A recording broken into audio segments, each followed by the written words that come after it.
अस्सलाम वालेकुम viewers, Malik rabbit farm से मलिक वकास। रोज़ाना की वीडियोस आपको सिखाने के लिए ही बनाई जाती है और आज की वीडियो हम इस टॉपिक के ऊपर बात करने जा रहे हैं कि सबसे ज़्यादा खरगोशों में नुकसान वाले लोग कौन से थे और उन्होंने क्या क्या गलती की हैं। क्योंकि रोज़ाना कॉल्स आती हैं किसी न किसी की, कहीं ना कहीं उसने नुकसान उठाया हुआ होता है, लेकिन सबसे ज़्यादा नुकसान किन वजूहात पे हुआ है हम उसके ऊपर आज बात करने लगे हैं। सबसे पहले जो वजह हम डिस्कस करने लगे हैं वो ये है कि जिस जिस फार्मर ने परचेजिंग गलत की। आप देखें, न्यूजीलैंड वाइट जो खरगोश है वो आपका 20,000 15,000 से लेकर तकरीबन 25,000 रुपये का ब्रीडर पेयर आपको मिल जाता है। लेकिन पाकिस्तान में बहुत सारे फार्मर्स ऐसे हैं जो आपको 1.5 लाख का भी देते हैं, 80,000 का, लाख का। इस तरह मुख्तलिफ कंपनियां मौजूद हैं, मुख्तलिफ लोग मौजूद हैं जो आपको सेल आउट कर रहे हैं। और उनकी रिवर्स परचेजिंग जो है, एग्रीमेंट जो है, उनके 20,000 से लेके 40,000 तक उनके वापस ख़रीदारी के एग्रीमेंट है। देखें, न्यूजीलैंड वाइट खरगोश गोश्त वाली नस्ल है। आप इसको गोश्त के लिए इस्तेमाल करेंगे, गोश्त के लिए पालेंगे तो ये फ़ायदा देगी। लेकिन अगर आप इसको 20,000 के खरगोश को फैंसी समझ के 1.5 लाख रुपए का ख़रीदते हैं, इस लालच में आके कि कंपनी आपसे वापस जो है वो 50,000 का या 25 का या 20,000 रुपये का ख़रीदेगी, तो वो उन लोगों ने सबसे ज़्यादा नुकसान उठाया। क्योंकि न्यूजीलैंड वाइट एक फैंसी खरगोश नहीं है, ये गोश्त वाली नस्ल है। इसकी गोश्त की फार्मिंग ही आपको फ़ायदा देती है। तो वो तमाम लोग बेचारे, जब उन्होंने पैसा इन्वेस्ट कर लिया, गोश्त वाली नस्ल को फैंसी समझ के 1.5 लाख का उन्होंने परचेज़ किया, और जब अगर कंपनी आपको कल आपसे माल वापस नहीं खरीदेगी माल आपसे वापस, फॉर एग्ज़ाम्पल किसी भी वजह से, तो जाहिर है वो 1.5 लाख का खरगोश आपका 20,000 से ऊपर का नहीं बचेगा। मतलब आपने एक पेयर के ऊपर 1,30,000 रुपये का नुकसान कर लिया, सिर्फ इस लालच में कि कंपनी शायद आपसे उतने जो वो कह रही है उतने का ख़रीदेगी, और उस लालच में आके आप लोगों ने अपनी सारी इन्वेस्टमेंट सारी की सारी नुकसान कर ली। तो आप लोगों से सबसे पहली तो ये रिक्वेस्ट है, बाकी लोगों को की तहकीक किया करें कि ये जो 20,000 का जोड़ा है इसको कभी भी आप महंगे दामों ना ख़रीदें। 25,000 से या 30,000 से ऊपर आप खरीद रहे हैं तो इसका मतलब ये है कि आप अपना आज नहीं तो कल नुकसान करेंगे। इस वीडियो का बनाने का मकसद ये होता है कि आप लोग चीज़ें सीखें। हमारी बातें आप लोगों के लिए एक सबक होती हैं। अगर आप फिर भी चीज़ें नहीं सीखते तो ज़ाहिर है कल आप नुकसान उठाते हैं तो उसके रेस्पॉन्सिबल आप खुद हैं, ना कि कोई भी कंपनी या कोई इदारा होता है। एक तो यहाँ पे लोगों की गलती है। अगर आपने महंगे दामों खरगोश खरीदने हैं तो उसके लिए महंगी नस्लें मौजूद हैं जिनका जोड़ा लाख रुपए का, 1.5 लाख रुपए का मिलता है, लेकिन वो नायाब नस्लें हैं और वो फैंसी नस्लें हैं। फैंसी नस्ल अगर आप महंगी खरीदेंगे तो ज़ाहिर है वो कभी भी गोश्त वाली नस्ल नहीं होती। वो एज ए पेट सेल भी होता है, एज ए पेट परचेज भी होता है, और वो महंगा है, वो आप ख़रीद सकते हैं। लेकिन न्यूजीलैंड वाइट, कैलिफोर्निया, अमेरिकन चिंचला, पेलोमिनो, ये 4 नस्लें ऐसी हैं, अगर आप इनका जोड़ा 25,000 से महंगा ख़रीद रहे हैं, 40 से ले के 1.5 लाख रुपए तक अगर आप ख़रीद रहे हैं तो आप अपना नुकसान करेंगे।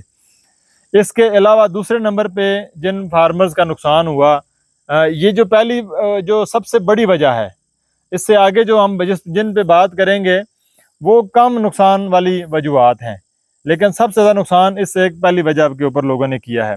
दूसरे नंबर पे उन फार्मर्स ने नुकसान उठाया जिन्होंने गैर मुस्तहकम कंपनी से या किसी भी ऐसे लेफ़्ट राइट बंदे से परचेजिंग की जिसकी कोई उन्होंने तहकीक नहीं की, और उन्होंने नस्ल के अंदर क्रॉस ब्रीडिंग परचेज़ कर ली कि उन्होंने प्योर न्यूजीलैंड वाइट लेना था या प्योर हॉलैंड लूप लेना था या प्योर चेकर्ड जायंट लेना था, लेकिन उनको क्रॉस ब्रीड मिल गई क्योंकि उन्होंने रेट को सस्ता देखकर जो नस्ल परचेज़ की, एक्चुअल में वो नस्ल उस रेट के मुताबिक नहीं थी। मतलब गलत नस्ल आपने ख़रीद ली महंगे दामों, तो आपने तहकीक नहीं थी कि उस बंदे के बारे में, तो आपको जो नस्ल मिली वो गलत थी, जिस वजह से आपने नुकसान उठाया। तो इसलिए उन लोगों के लिए भी यही है कि जब भी आप परचेजिंग करें, सोशल मीडिया के ऊपर आजकल हर एक चीज़ अवेलेबल होती है। आप पहले बंदे की तहकीक करें कि आया कि उनके पास जो नस्ल है, उनके पास जो चीज़ें हैं वो वाकई में प्योर ब्रीड है। उसके ऊपर आप अगर पैसे लगा रहे हैं तो वो आपको बिल्कुल नुकसान नहीं देगी। अब अगर हम तीसरे नंबर पे आते हैं, जिन लोगों ने नुकसान उठाया वो ऐसे फार्मर्स थे जिन्होंने बाकी सारी चीज़ें तो बहुत अच्छी की, उन्होंने अच्छे इदारे से परचेजिंग भी कर ली, उन्होंने अच्छी नस्ल भी परचेज़ कर ली, लेकिन उन्होंने तैयारी नहीं की। आप लोग खरगोश फार्मिंग बिजनेस है, सबको ऐसा ही लगता है कि बस आपने खरगोश रखे और करोड़पति बन गए। ऐसा नहीं है। खरगोश फार्मिंग बिजनेस आपको करोड़पति बना सकता है, लेकिन उसके लिए आपकी तैयारी होना ज़रूरी है। जब भी आप खरगोश फार्मिंग बिजनेस करें, उसके लिए सबसे पहले उसके लिए तैयारी करें। उसके लिए शेड की ज़रूरत पड़ती है, आपको मुलाजमों की ज़रूरत पड़ती है, उसके लिए सब्ज़ चारा जो सबसे अहम है वो ज़रूरत पड़ता है। तो जो तीसरे नंबर पे ये वो गलती है जो फार्मर ने अपनी वजह से की। इसमें खरगोश का या अगले इदारे का नुकसान नहीं था, कोई भी गलती नहीं थी। ये फार्मर की अपनी मैनेजमेंट लेवल की गलती है कि उन्होंने जब खरगोश पाल लिया है, बाज़ दफ़ा जो लोग गलती कर रहे होते हैं कि आपके पास फॉर एग्ज़ाम्पल 4 लाख रुपया टोटल अमाउंट पड़ी हुई है जिससे आपने खरगोश फार्मिंग करनी है, या 1 लाख है या 2 लाख है, फॉर एग्ज़ाम्पल कोई भी रकम आपके पास मौजूद है जिससे आपने खरगोश फार्मिंग करनी है। आप सबसे पहले जो गलती करते हैं, पूरी की पूरी रकम से आप खरगोश फार्मिंग के अंदर कूद जाते हैं। जब आप उसको कूदने के बाद आपको अंदाज़ा होता है कि खरगोश फार्मिंग एक जानदार चीज़ है और इसको भी खुराक, पानी, माहौल सारी चीज़ें चाहिए। उसके लिए ज़ाहिर है पैसे होंगे तो आप उन सारी चीज़ों को अरेंज करेंगे। तो ज़्यादा जो तीसरे नंबर पे फार्मर ने अपनी वजह से जो नुकसान उठाया वो यही था कि जब उन्होंने खरगोश फार्मिंग शुरू की तो उसको अगले 1 साल के लिए सरवाइव करने के लिए उनके पास इन्वेस्टमेंट मौजूद नहीं थी, और कुछ ही दिनों के बाद वो पैनिक हो गए, और पैनिक होने के बाद उन्होंने वो औने पौने दामों खरगोश बेचा, अपना नुकसान किया और खरगोश फार्मिंग से निकल गए। तो ये चंद एक बातें वो हैं जो आपके सीखने के लिए हैं। अगर आप खरगोश फार्मिंग शुरू कर रहे हैं, अगर आपके पास 5 लाख रुपया मौजूद है तो 2.5 लाख रुपये से फार्मिंग शुरू करें, और 2.5 लाख रुपया आप उसकी मैनेजमेंट के लिए, उसकी ऑपरेशनल कास्ट के लिए अपने पास लाजमी रखें। अच्छा, ये 3 चीज़ें तो वो थी जो आपको बता दी। इसके अलावा चौथे नंबर पे जो चीज़ आई जिस वजह से लोगों ने नुकसान उठाया कि उन्होंने क्लामेटाइज खरगोश नहीं ख़रीदा। अब इसकी ये चीज़ ऐसी है कि जो कोई भी फार्मर आपको ना तो सिखा रहा है और ना ही आपको गाइड कर रहा है। मेरा मकसद सिर्फ ये है कि आप इस चीज़ से मोहतात होकर अपना काम शुरू करें। देखें, जब भी हम किसी दूसरे मुल्क से इंपोर्ट मंगवाते हैं खरगोश की, तो उस रैबिट को पाकिस्तान के अंदर जब हम क्लामेटाइज करते हैं, मतलब इस माहौल के अंदर एडजस्ट करते हैं, तो उस दौरान लाजमी खरगोश एक्सपायर होता है। कुछ ऐसे हैं जो सर्वाइव करते हैं, कुछ ऐसे हैं जो एक्सपायर हो जाते हैं। इसी तरीके से जब आप पाकिस्तान के अंदर भी परचेजिंग करते हैं, तो अगर आपने किसी ठंडे इलाके से माल परचेज़ किया है और फार्मिंग आप किसी दरमियाने या गर्म इलाके में कर रहे हैं, मिसाल के तौर पे मरी के अंदर एक फार्म मौजूद है जहाँ पर उसने सारा साल खरगोश ठंडे मौसम में पलता रहा है। आप उस खरगोश को लिया आपने और उस खरगोश को आपने मुल्तान के अंदर पालना शुरू कर दिया। सर्दियों के मौसम में तो वो आपके पास बहुत अच्छा चलता रहेगा, लेकिन जैसे ही गर्मियाँ आएंगी तो आपका वो स्टॉक एक्सपायर हो जाएगा, क्योंकि उसके पेरेंट्स और वो सारा खरगोश सर्दी के मौसम का आदी है। आप यूँ समझ लें कि अगर कराची वाले लोग मरी में आके रहाइश शुरू कर दें तो वो सर्दी से बेचारे बीमार हो जाते हैं। इसी तरह मरी के लोग अगर कराची के अंदर चले जाएं तो वो गर्मी की शिद्दत बर्दाश्त नहीं कर सकते। तो इसलिए यही चीज़ खरगोशों के अंदर भी मौजूद है। अगर आप कोई भी फार्मिंग करते हैं तो कोशिश करें कि दरमियाने इलाकों से परचेजिंग करें, ख़रीदारी करें।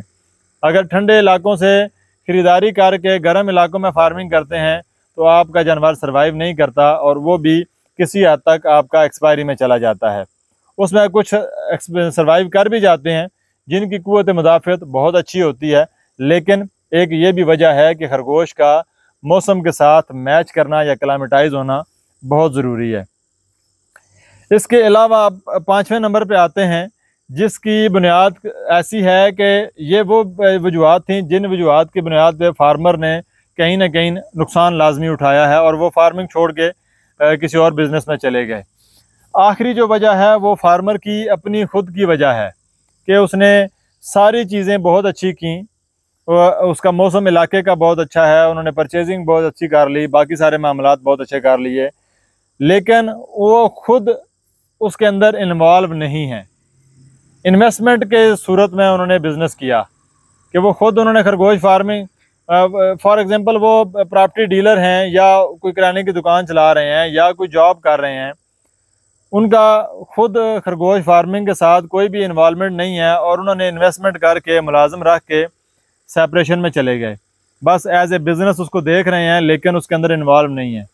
तो जिन लोगों को अच्छे मुलाजिम मिल गए वो तो सर्वाइव कर गए, लेकिन अगर उनको अच्छे मुलाजिम नहीं मिले तो उन्होंने भी नुकसान उठाया, क्योंकि वो सारी की सारी चीज़ें मुलाजमों के ऊपर थीं। खरगोश एक ऐसा बिज़नेस है जो आपकी एक फुल टाइम जॉब है। अगर आप इसको एज ए साइड बिज़नेस करते हैं और उसको टाइम नहीं देते हैं तो आप नुकसान उठाते हैं। तो ये चंद एक ऐसी वजह थी जिनसे लोगों ने बहुत नुकसान उठाया, करोड़ों रुपया भी लोगों ने नुकसान उठाया है कि कम जगह के ऊपर उन्होंने गलत इन्वेस्टमेंट की, गलत परचेजिंग की। और इसके अलावा एक और वजह जो मैं समझता हूँ ये भी आप लोगों के नॉलेज में होनी चाहिए। आप लोग अगर शहर के अंदर रहते हैं और आपने गोश्त की फार्मिंग शुरू की है तो ये भी आप लोगों ने गलत डिसीजन लिया है। खरगोश की फार्मिंग आपकी शहर से बाहर हट के वेंटिलेटेड हवादार माहौल के अंदर ही सर्वाइव करती है।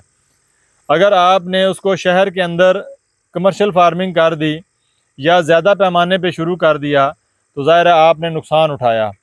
जो शहरों के अंदर की फार्मिंग है वो फैंसी की फार्मिंग है या छोटे लेवल की फार्मिंग है कि आपने 10, 20, 50 पीस की फार्मिंग तो आपने कर ली, लेकिन जब आप कमर्शियल फार्मिंग या एक बिज़नेस की बात करते हैं तो खरगोश फार्मिंग बिज़नेस शहर के अंदर नहीं किया जा सकता। वो आपके गांव देहात या जहां पर आपकी चारे की अवेलेबिलिटी है, माहौल साफ़ सुथरा है, हवादार माहौल है, वहां पर ही आपको फ़ायदा देगा। तो ये चंद एक चीज़ें हैं जिनसे आप एहतियात कीजिए।